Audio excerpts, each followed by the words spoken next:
Alors, Boker Tov, hier on a commencé à parler de Avak Lashon Hara. Vous vous rappelez? Tant mieux. Dans Avak Lashon Hara, il peut y avoir des choses qui sont même pas du Lashon Hara. D'accord? Par exemple, la Gemara donne un cas de quelqu'un qui a été invité chez quelqu'un d'autre. Ok? Donc imaginons, le cas improbable, vous m'avez invité à manger chez vous. Ok? Et c'était très très bon.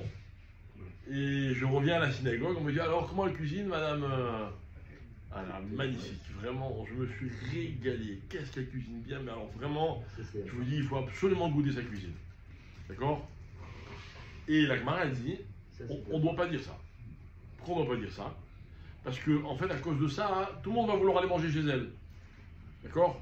C'est-à-dire qu'en fait, on parle de quelqu'un, évidemment, qui aurait sa porte ouverte, celui qui veut, il vient manger.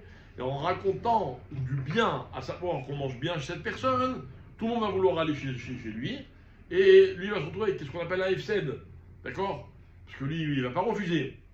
Et donc on voit, donc la Gemara, elle parle de ce cas comme étant un cas dans lequel, en disant du bien de quelqu'un, hein, on lui porte préjudice.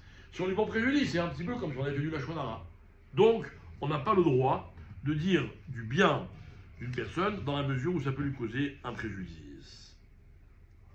Si on dit lui, quand tu vas ramasser chez lui, donne bien à des accords. Ah, voilà, exactement. Exactement. Ah ouais, bah, je pourrais pas m'amuser à faire ça.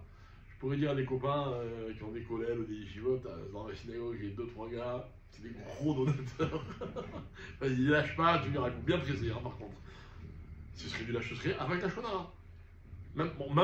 Même si c'était vrai, hein. D'accord? Ça s'appellerait du avec la Lashon Hara. Ok. C'est vrai ça. Ceux qui sont pour eux. Alors, le Chavetz Chaim dit par exemple, une autre halakha, il est interdit d'habiter dans un quartier où c'est connu qu'on dit du Lashon Hara. Alors imaginez, on lui propose un appartement dans un quartier, en bas il y a plein de cafés, machin et tout, c'est connu. C'est des repères de Lashon Hara. Ça peut arriver. Alors, c'est un élément à prendre en compte. Si je sais qu'en m'invitant là-bas, je vais souvent aller au café, et au café, on va discuter des uns et des autres, alors c'est un problème. Il ne rajoute pas, mais par exemple, je serais à Sourds, il y a certains sports qui seraient à Sourds. Par exemple, jouer à la pétanque, je ne sais pas si le travail serait permettrait. Parce que jouer à la pétanque, on a le temps de discuter, de parler des uns des autres, et donc ce serait un problème. Ok? Allez chez le coiffeur aussi. Faut pas du tennis. Allez chez le coiffeur aussi, dit. Hein? Au tennis, il y a moins de cas. Au tennis, il y a moins de Lashon Hara. J'ai l'obligation de reprendre des gens qui disent du Lashon Hara. Donc toujours pareil, si je ne le fais pas, ça s'appelle aussi avec Lashon Hara. Même si parmi les gens qui sont présents, il y en a un seul qui va m'écouter. D'accord? Je sais que si je parle, ils ne vont pas m'écouter, mais il y en a un, peut-être que sur lui, je peux avoir une influence. J'ai l'obligation d'avoir cette influence. Évidemment, on a déjà parlé de ça, mais sur les membres de la famille également. Ok? Et enfin, dernière halakha pour ce matin, qui est très très intéressante. Est-ce que quelqu'un qui me raconte quelque chose sur lui, c'est pas préjudiciable? Il donne un exemple précis. Il lui présente quelqu'un, il est malade. Et il me raconte qu'il est malade. Est-ce qu'il a le droit d'aller dire à tout le monde qu'il est malade? Si on vous demande des nouvelles. Si c'est le Covid, oui. Avant d'aller dans les détails, d'accord? C'est quoi la question? La question c'est que ça cause un préjudice de raconter qu'il est malade? Ça cause pas préjudice. Est-ce que ça le met mal à l'aise? Peut-être que ça le met mal à l'aise. Ça peut porter Ça, préjudice. quel préjudice? C'est quelqu'un qui lui a prêté de l'argent par rapport. Dans ces cas-là, si ça cause un préjudice, la question ne se pose pas. Mais ça ne cause pas de préjudice. Ok? Maintenant, lui, peut-être qu'il n'a pas envie qu'on raconte. Alors, dans le cas où il m'a dit ne raconte pas, hein, pas d'être que je n'ai pas le droit de raconter.